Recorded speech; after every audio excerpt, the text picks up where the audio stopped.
gross.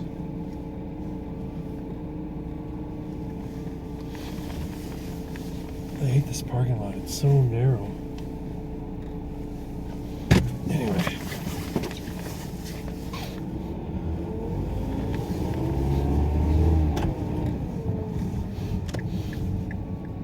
I should put this somewhere. Blah, blah, blah. I want to talk about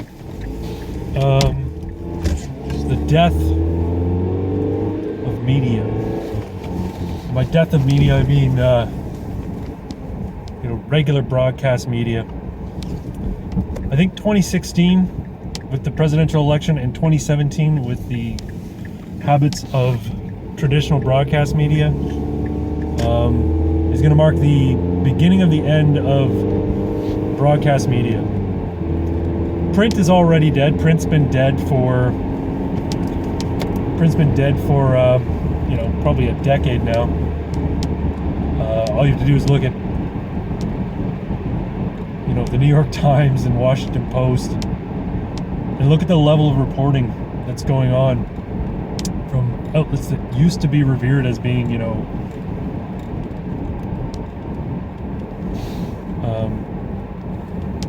news organizations with integrity, and just look at the quality of reporting that's going on, the quality of the stories. It's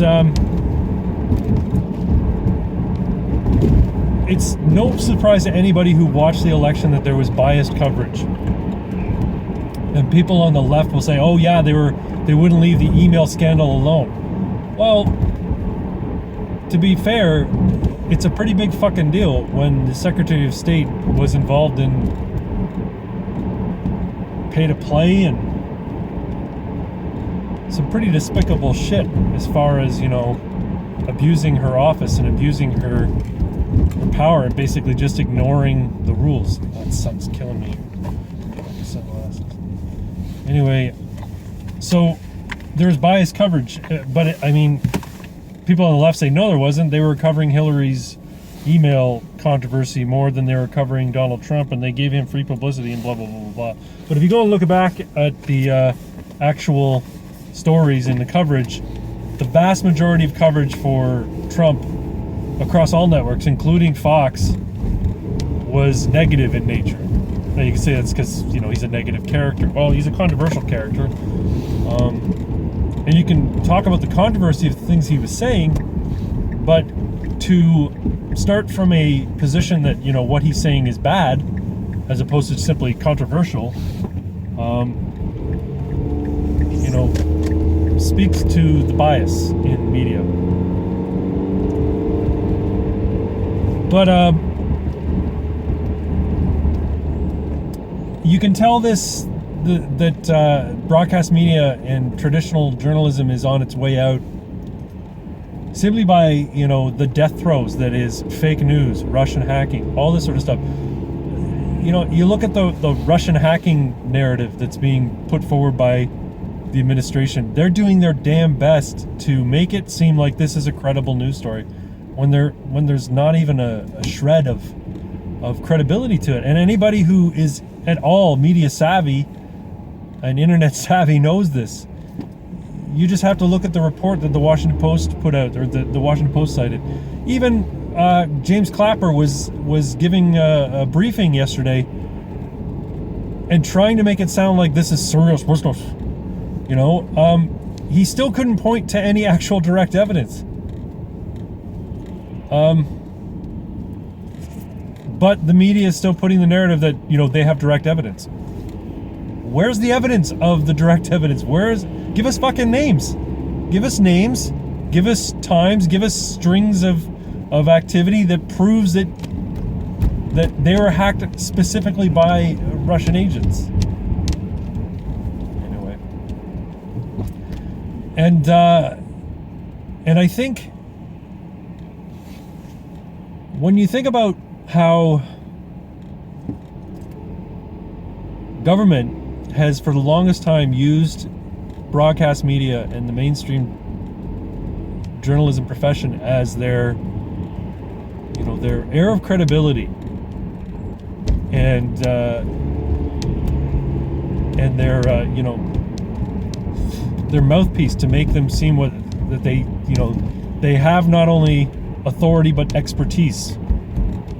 When anybody watching it alongside what's happening online can see that the emperor has no clothes at this point. Take, for instance, yesterday or today? Was it today? No, it was yesterday.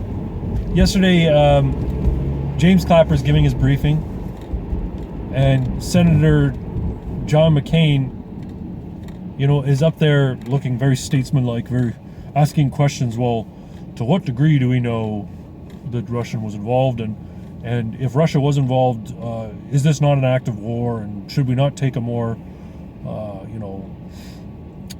warlike stance, or whatever it was he said, I can't remember, but trying to look all statesmanlike, trying to look like he's important, and at the same time that's happening online, people are attacking John McCain's history, attacking his collusion with extremists who turn out now to be top guys at ISIS, Libyan extremists who now actually are seniors in ISIS.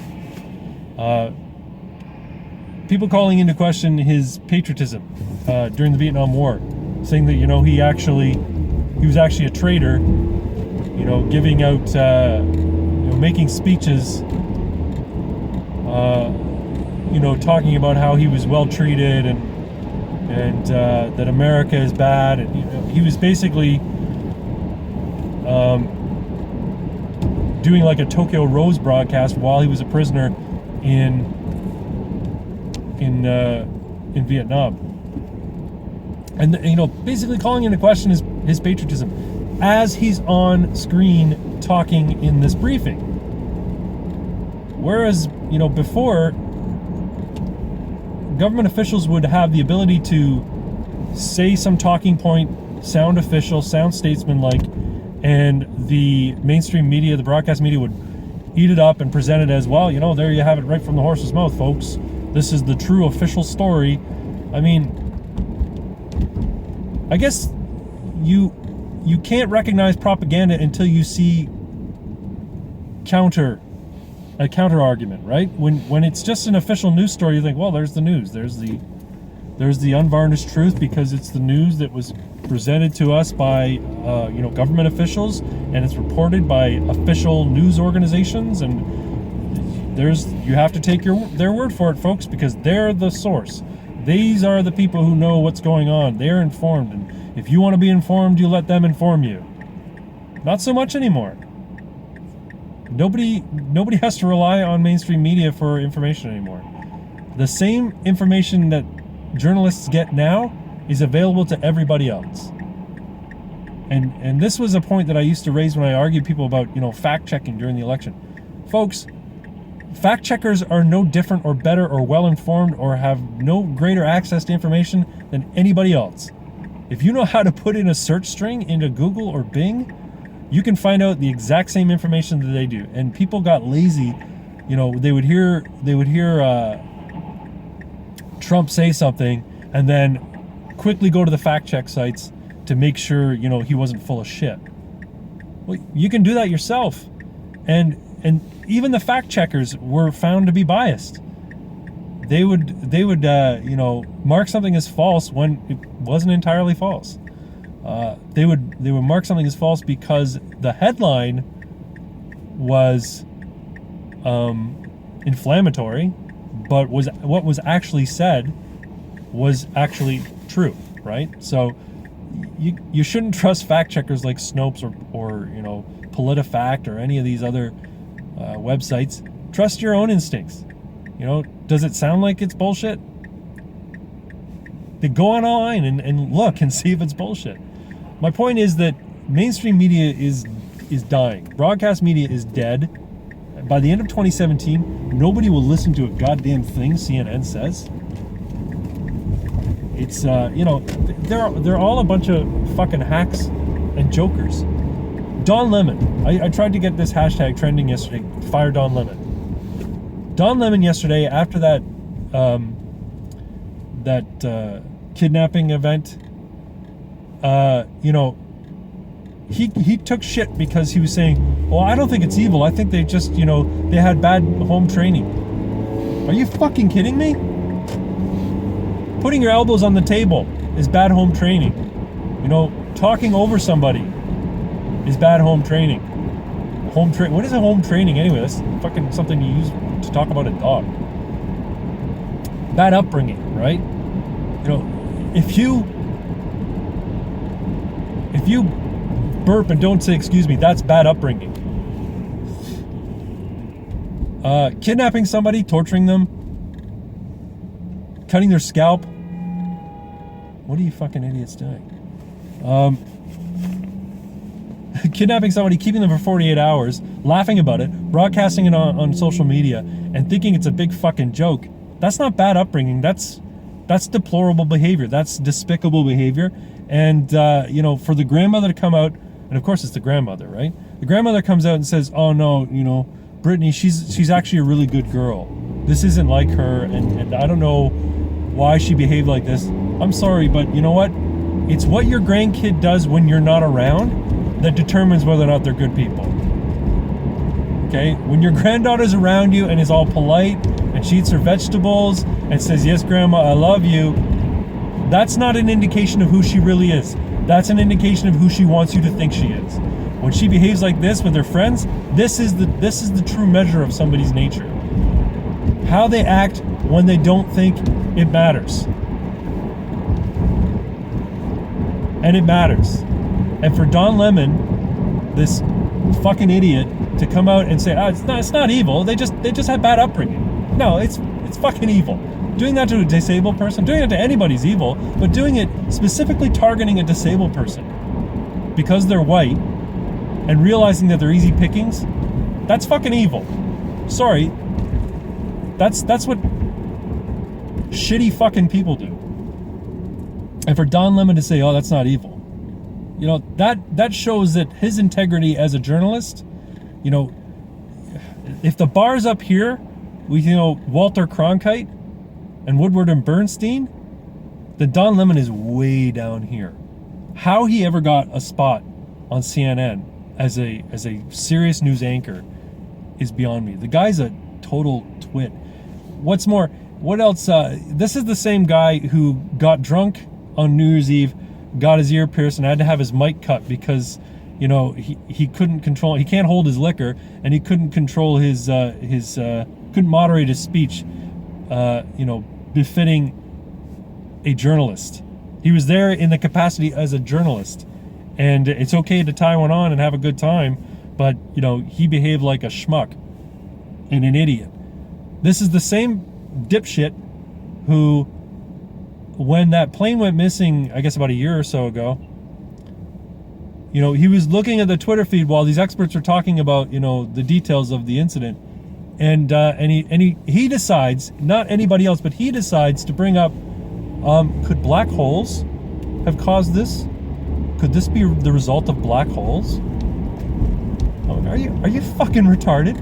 That shows the level of intellect involved in this journalist. Now, I don't expect journalists to know everything, but they should at least be somewhat informed on the nature of reality.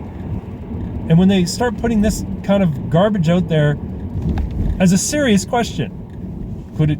And I mean, he goes, well, I know it's ridiculous, but there's a lot of people asking about it. Is it so ridiculous? Well, if you know it's ridiculous, why are you asking if it's ridiculous? You fucking idiot. Anyway, Don Lemon really bothers me because I've seen his interactions with other people before, and I think he's just a hack. I mean, CNN's full of hacks, but he's one of the biggest offenders, I'm afraid. But this is my point. Broadcast media has lost any credibility, and it's all because of the nature of the 24-hour news cycle. Because I got 24 hours of news to fill, the impetus is no longer on being accurate, because being accurate and being second or third or fourth doesn't get you ratings. It's being first, right? And because it's a business, and because they have a 24-hour news cycle to fill, and because they have to compete with other people on a 24-hour news cycle, all they give a shit about is being first. So they don't care if it's right. And so they want things that are sensational, and they want to virtue signal to show how wonderful they are and how good they are. Another case in point. Today on CNN, there's the shooting in Fort Lauderdale, right? So there's a shooting in the Fort Lauderdale airport, and CNN's talking to somebody who says, my wife witnessed the shooting. And the question out of the CNN commentator's mouth was not, did she get a good look at the shooter? The question was, did she get a good look at the gun they were using to see what type of gun it was? First, do they know what type of gun it is? First off, how does a layperson necessarily know what type of gun a shooter's using? And how is that at all relevant? Shouldn't we have a description of the shooter? I mean, that's what they should be asking. This is the question you should be asking, but no, they don't want to ask that, because that might, expose the fact that this person, might have been a terrorist, might have been someone of Middle Eastern descent. Turns out it's a Hispanic person, Santiago something Santiago. Anyway, I read it earlier. But no, the narrative has to be, what's the gun like? Because if it's an assault weapon, this pushes forth the narrative of we need to have stricter control on guns. But again, even if that was just a simple mistake, bad fucking journalism on CNN, the least trusted name in news, folks. Anyway, I rambled a lot about this, but I truly think that by the end of 2017, people will simply not be getting their news from broadcast media. They will not be getting it from CNN or MSNBC. There'll be holdouts for sure. There'll be people who do, source those folks and do watch that stuff. But fewer and fewer people are watching TV anymore. More and more people are canceling their cable accounts. More and more people are getting their information off the internet. And it's not just millennials. It's not just young people.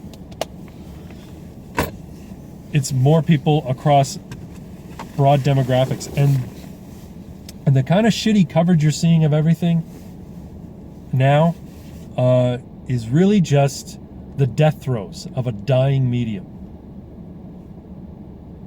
CNN's done by 2017. NBC, done by 2017.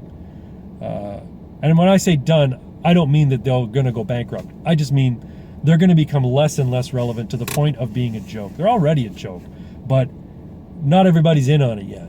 People who've been relying on alternative media and online media and the internet to find their information, they already think they're a joke. People who have been railing for years against liberal bias in the mainstream media, they've known they've been a joke forever. Now it's starting to hit home with everybody else. So that by the end of 2017, everybody's going to be in on the joke. And while these outlets are still going to be there, they're going to be fighting to remain relevant. And I think they'll have lost the battle at that point. And the coverage and the narrative that was spun yesterday as a result of that kidnapping, instead of saying this was deplorable, this was despicable, this was indeed a hate crime, CNN and a couple of other sites were trying to deflect and say, well, we really don't know the motivation of the act. The footage clearly shows that they said, fuck white people, fuck Donald Trump. They targeted specifically a white guy. They targeted specifically a mentally disabled person. If that's not a hate crime, then there's no such fucking thing as a hate crime. Sorry to be swearing so much. It frustrates me, and it shouldn't frustrate me. I should be laughing my ass off, because I'm happy to see that broadcast media is becoming the joke that I've known it was for a while. I don't watch TV anymore. My wife turns on the news in the morning to catch what the traffic's going to be like and what the weather's like. I can't stand it, because in between the actual pieces of relevant information to my day, what the weather's going to be like, what traffic's going to be like, in between that, all it is segments of virtue signaling and, isn't it great what this person's doing, and we should all be aware of that. I'm fucking sick of it, and I can't stand it. And I'm not gonna bother watching news anymore on TV. I should just avoid looking at it when my wife turns it on. I mean, fuck, I got the weather on my phone, and I live in the city I work, so traffic doesn't really matter to me. But anyway, I'm home now. 20-minute video. Shit, I'm sorry, folks. I've been rambling on about it, but yeah, media's dead. 2017, mainstream media, broadcast media, it's over. Forget it. By the end of 2017, it's done.